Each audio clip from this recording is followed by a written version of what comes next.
Oke, sekarang masuk ke pelayanan pelanggan ya. Pelayanan pelanggan itu apa sih? Nah, jadi pelayanan pelanggan adalah serangkaian tindakan yang dilakukan oleh perusahaan atau penyedia layanan untuk memenuhi kebutuhan dan harapan pelanggan sebelum, selama, dan setelah pembelian produk atau jasa. Nah, pelayanan pelanggan yang baik bertujuan untuk meningkatkan kepuasan pelanggan, membangun loyalitas, serta menciptakan pengalaman positif yang dapat mendorong pelanggan untuk kembali membeli atau merekomendasikan produk kepada orang lain.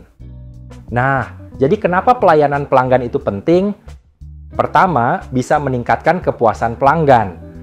Pertama-tama, pelayanan yang baik itu bikin pelanggan puas. Misalnya gini, kalian beli barang, terus CS-nya ramah, fast response, bantuin kalau ada masalah rasanya pasti enak, kan? Seakan kita sebagai pelanggan ngerasa dihargai gitu. Dan kalau pelanggan puas, besar kemungkinan mereka bakal balik lagi. Jadi, pelayanan yang baik membuat pelanggan happy.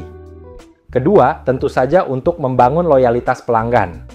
Kalau kita ngasih pelayanan yang bagus secara konsisten, pelanggan bakal mikir, kayaknya langganan di sini aja deh, pelayanannya bagus juga. Contoh, berapa banyak dari kita yang tetap belanja di tempat yang sama, walaupun harganya nggak paling murah? Jawabannya, karena pelayanannya bikin nyaman. Ketiga, untuk meningkatkan keunggulan kompetitif. Di pasar yang penuh saingan kayak sekarang, produk bisa mirip-mirip, harga bisa saling banting. Tapi pelayanan, itu bisa jadi pembeda besar. Contoh sederhananya, misal ada dua toko jual produk yang sama persis, tapi toko A ramah, responsif, ngasih solusi, sedangkan toko B jutek dan lambat. Kalian sebagai pelanggan pilih yang mana? Pasti toko A kan? Nah, itulah yang namanya keunggulan kompetitif lewat pelayanan. Keempat, meningkatkan pendapatan dan profitabilitas.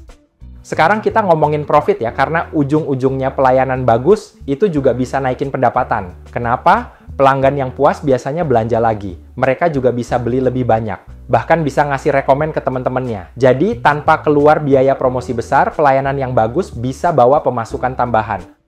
Lalu kelima, untuk mengurangi keluhan dan komplain. Pelayanan pelanggan itu bisa mengurangi keluhan. Kalau dari awal kita udah responsif dan helpful, pelanggan nggak ngerasa harus ngeluh dulu baru ditanggepin. Misalnya ada masalah di produk, tapi kita langsung tanggep, "Kak, tenang ya, kita bantu cek dan ganti kalau perlu." Itu bisa meredam emosi pelanggan sebelum jadi komplain panjang. Oke, selanjutnya ada jenis-jenis pelayanan pelanggan. Jenis yang pertama, pelayanan sebelum pembelian. Pelayanan ini bertujuan untuk membantu pelanggan dalam proses pengambilan keputusan sebelum mereka membeli produk atau jasa. Contoh pertama, menyediakan informasi produk yang jelas dan akurat. Contoh kedua, menjawab pertanyaan pelanggan mengenai fitur, harga, atau ketersediaan produk. Contoh terakhir, memberikan konsultasi atau rekomendasi produk yang sesuai dengan kebutuhan pelanggan. Lalu jenis pelayanan kedua, yaitu pelayanan saat pembelian.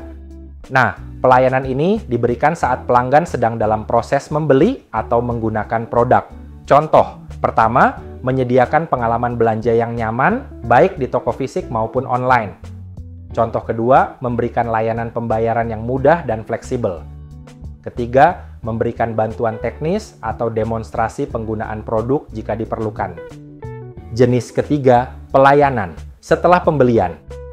Nah, pelayanan ini dilakukan setelah pelanggan melakukan pembelian untuk memastikan mereka puas dengan produk atau layanan yang diterima. Contoh, pertama, layanan garansi dan perbaikan produk. Contoh kedua, layanan purna jual seperti follow up untuk menanyakan kepuasan pelanggan. Contoh terakhir, menangani keluhan atau masalah yang dihadapi pelanggan setelah pembelian.